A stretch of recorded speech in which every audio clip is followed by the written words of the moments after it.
काय म्हणलं, शाखेवर जायला प्रत्यक्ष वडिलांचा विरोध असताना सुद्धा आम्ही दोन्ही भाऊ शाखेवर जात होतो.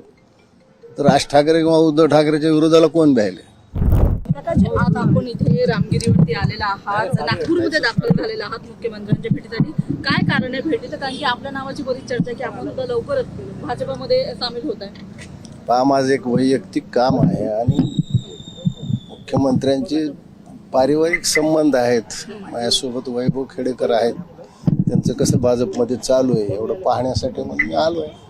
वैयक्तिक काम. पण आपण नुकताच मनसेतून सुद्धा राजीनामा दिलेला आहे. आता मनसेचे अनेक लोक हे भाजपात सामील होतात असंच पाहायला मिळते.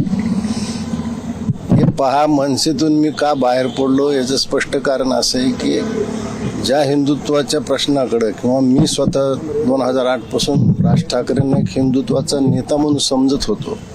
मला असं वाटतं की महाविकास आघाडीच्या दृष्टीने त्यांची पडणारी पावलं ही आम्हाला अस्वस्थ करणारी होती. आता जिथे हिंदुत्वाच्याच प्रश्नावर त्यांनी माघार घेतली, मग अशा ठिकाणी का राहावं बाहेर पडलो. बाकी वैयक्तिक माझं आता मनसे हिंदुत्वापासून दूर जाते. सरळ सरळ दिसतच ना. आता महाविकास आघाडीत त्यांना घेतलं आहे. परवा उबाटा गटाच्या खासदारांनी चेन्नई उच्च न्यायालयाच्या न्यायमूर्तीवर ज्यांनी हिंदूच्या बाजूने निकाल दिला, हिंदूच्या बाजूने म्हणजे ते हिंदूचाच तो अधिकार होता, निकाल दिल्यामुळे जो महाविभागाचा खटला चालवा म्हणून जे पत्र दिलं त्याच्यात उबाटा गटाच्या अरविंद सावंतची सही आहे. आता हे सगळे एकत्र आले तर आमच्यासारख्या हिंदुत्व मानणाऱ्याची अस्वस्थता वाढली, त्याच्यामुळे आपण बाहेर पडलो. पण मग आता हिंदुत्व कोण जपतं? हिंदुत्व जो जोपतो त्याच्या बाजूनं काम करायचं आपल्याला. कुणाच्या बाजूने? डीएनए कुणाचं बाजूने? पाहिला तर भाजपचाच आहे. भाजपमध्ये जायला आमचा काय आमचा तुमचे पारिवारिक आमचा संबंध देखील आहेत. काय आमचा मूळ डीएनए संघाचा, हां. तो काय आम्ही लपवून ठेवला नाही. म्हणजे मनसेच्या एका पदाधिकाऱ्याला त्यावरनच टोकून भाजपमध्ये प्रवेश करण्यासाठी पुढाकार कुठंतरी मनसे अध्यक्षांनीच घेतला होता.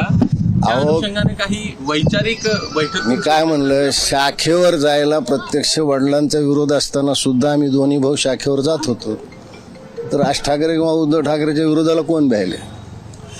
आणि संघाचे स्वयंसेवक आहोत आणि बरीच वर्ष म्हणजे जनसंघ बीजेपीमध्ये काम केल्यामुळं आम्ही कुठं जरी असलो तर लोक आम्हाला त्या दृष्टीनं पाहायची, तर आम्ही ते कधी लपवलंय नाही.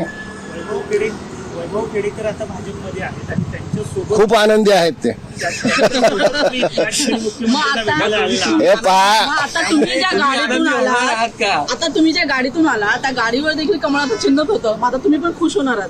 हे पहा, वैभव माझा पाल्य आहे आणि मग पालकाला पाल्याच्या आनंदात आनंद वाटतो, तो पाहायला आलोय मी, बाकी काही नाही. मग तुम्ही पण आता कमळाच्या गाडीतूनच उतरलेला आहात, मग तुम्ही पण खुश होणार आहात आता?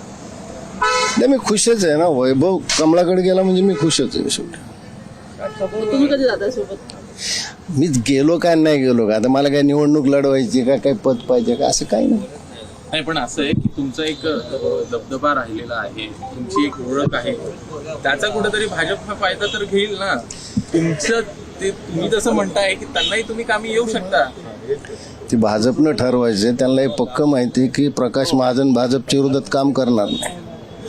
बरेच वर्ष झाली तरी भाजपच्या बाहेर पडलो तर भाजपशी आमचं नातं आहे की भाजप हारल्यावर आम्हाला वाईट वाटतं, भाजप जिंकल्यावर आनंद होतो. हे नातं कायमच आहे.